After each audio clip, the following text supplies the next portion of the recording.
And if the year, some of my favorite is on this side. Jack is coming back. What's up, everybody? YouTube, everybody. I've missed you all so much. It's been an amazing year, but a heartful year too, because like I said, I just can't do my YouTube videos anymore. My channel is pretty much, it's kind of dead. But don't worry, I will be seeing Avengers Endgame, and I will do like many reviews as I can here and there next year. But as far as it's like, you know, it's the end of the line. But as Tony Stark said in the Avengers Endgame trailer, part of the journey is the end. I want to thank everyone for supporting my channel throughout these 4 years. It's been amazing. It's been great. It's been a lot of opportunities, a lot of good people. I love all the people that I've met, and it's just been awesome. Now it's time to actually do what, you know, I said I would do, but I always do is my top 10 best and worst movie list. I said to do the worst list first because I've seen a lot of people put out their best list first. So I'm like, let's be different. Let's do the worst list first, and then we get in with the good stuff. So let's just get right into it, guys. I had to literally watch a couple of my reviews for some of these movies because I was just like, what was that? What was that even about? I'll just show you know it's bad. That being said, guys, let's just jump right into it. Here is my top 10 worst lists movies of 2018.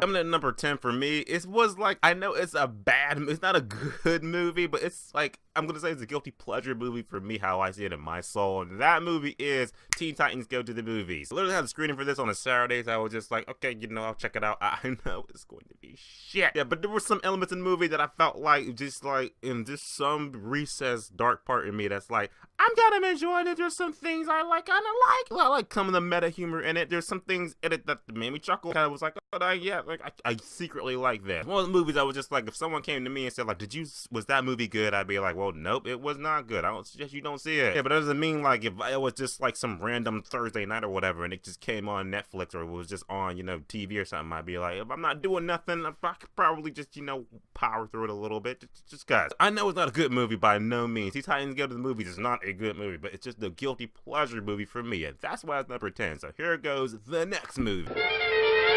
At number 9, I had to watch my review for this to be like, why did I think this movie sucked? Oh, now I remember why it sucked. And that movie is Hurricane Heist. Like that movie with those group of bandits and whatever that pretty much were trying to rob the Federal Reserve Treasury in a hurricane. Yeah. And the movie was going to be good, but that was just like, okay, let's just check it out. Let's just see how bad it can be. And boy, it was bad. I don't remember any of the actors in the movie. I just remember that in the movie pretty much like trying to be Fast and Furious, but we all know people don't like Fast and Furious, so why even like that? But it did anyway, and it was just like, okay, so Hurricane Heist. Had to watch that review again and be like, what was that about? Oh, it was about that dumb shit. So that's why it's number 9. Here's number 8.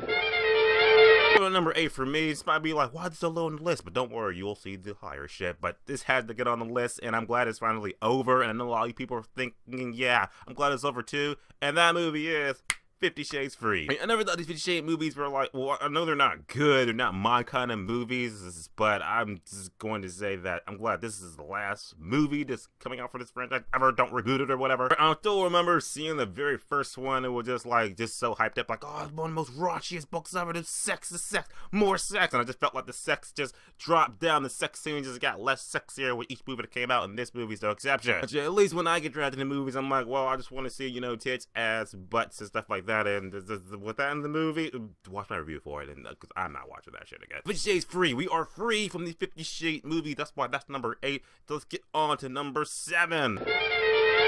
Number 7 is the internet horror movie. I think the only internet horror movie that came out this year, so it's got to get on the list. And that movie is Unfriended the Dark Web. You remember that movie? You probably did. So I'm gonna remind you. I remember this movie coming out, and I was just like, I think there was like 3 screenings for it or whatever, and I saw it, and I was just like, glad I saw it for free. This was pretty much just like all the bad parts about the original Unfriended, just put in this movie. I mean, it was just internet jump scare bullshit that we all just hate. We just hate that shit. I don't know any of the actors in the movie. I hardly remember the plot in the movie. I remember just being like, okay, if the character did this one thing, they could have prevented all of his friends from dying in that movie, and that would have been it. But nope, we had to have him do that stupid thing so we can have our 2-hour movie that's really a hour and a half movie, but it felt like 2 hours. I don't remember Unfriended the Dark Web, so I'm here to remind you, that's why it's number 7, but it gets worse. Here's number 6. number 6 for me, a disappointing movie. I had no hopes for this movie, but I know all the fans of this franchise was like, oh, this could be it, this could be good, this could be good. Now, me, I was just like, I didn't care if it was good or not. Walked out of it like, well, it wasn't good, so that hurt my soul. And that movie is The Predator. I'm not like a hardcore Predator fan. I know of The Predator, stuff like that, so it was like no bones to me. Like, if it sucks, then well, chalk one up. But if it's good, I'm like, well, I'm glad it's good. Predator fans win. But they didn't win, because this movie was not good at all. A generic action movie and everything like that, cringy dialogue, and I just remember the Predator getting wiped out like first half of the movies. It was like, well, why all that build up or whatever. But I just remember the end of the movie, like the final shot in the movie when that like thing just latched onto that dude, it just became like mecha Predator and shit. Like Predator meets Terminator. It was just like, this really feels like Terminator 3 at that point, and I was just like, no, that's getting on the worst list. Don't forget Predator. That's why it's number 6. Number 5 for me, right in the middle. This movie was so, I don't want to say overhyped, because whenever I think of something that's overhyped, it's like, oh, it's too popular, everyone loved it. And when I see it, I'm like, well, I hated it, I didn't like it too much, so it's like overhyped. I'm just gonna say I saw this movie, it was just like, it's not as good as everyone projected it to be. I don't know what I'm saying, it's a bad movie, but it just wasn't a good movie for me. Gonna be controversy, this is what it is, and that movie is Hereditary. One good thing I remember about the movie was the little girl, what was it, a boy?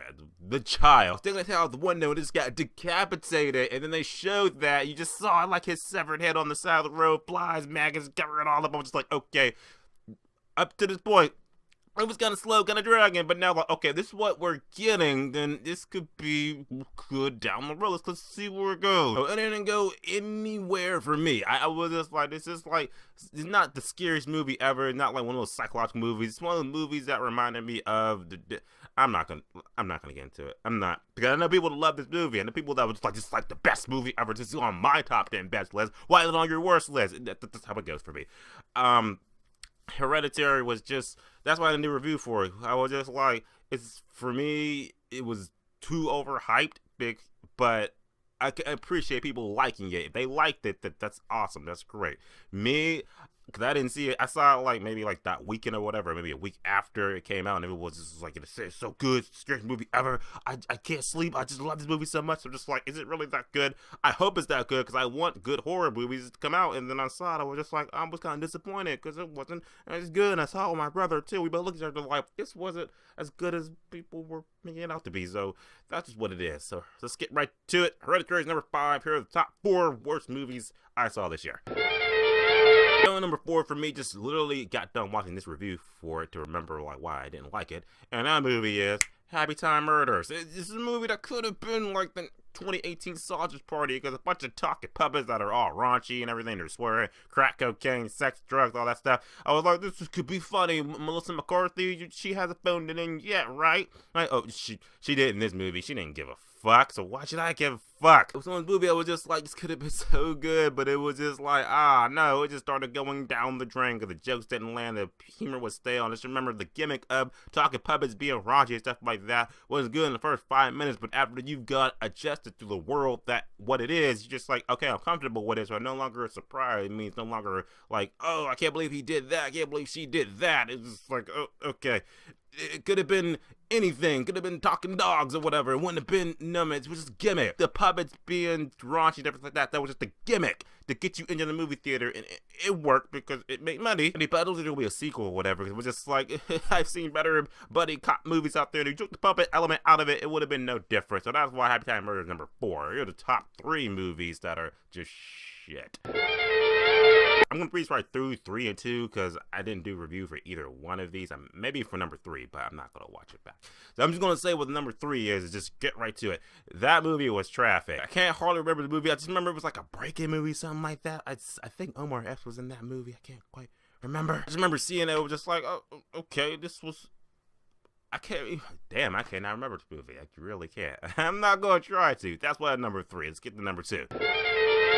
Number 2 for me, Annihilation. Remember I had a screening for that. I think this movie came out like earlier in the year, so that was like trying to remember that shit. Remember, this movie was over long as hell. Movies, I think, was like 2 hours and 40 minutes, and I always say there's a difference between a long movie and a movie that just feels long. And like I said, I will sit through 3 hours or 10 minutes of Avengers Endgame and be like, I'm in this shit, let's do it. But long, the movie doesn't feel long. There's context in the movie, content in the movie to make you like, make you feel like the transparency of time. It's just like, it's whatever. You're just like in it, you're enjoying it, and that's what it is. Movie, oh no. It was like a 2 hour 40 minute that felt like 2 hours and 40 minutes. Remember, the last half of the movie was just like CGI mess, and I can't remember this. So let's just get into what I felt was my #1 worst movie of the year. Here we go. My #1 for me, it's just like the first movie I saw of the year. It was when I started doing the list. Like, it was the first movie I saw of the year. It's the first movie I gave a bad rating to. So it has to be #1 for me.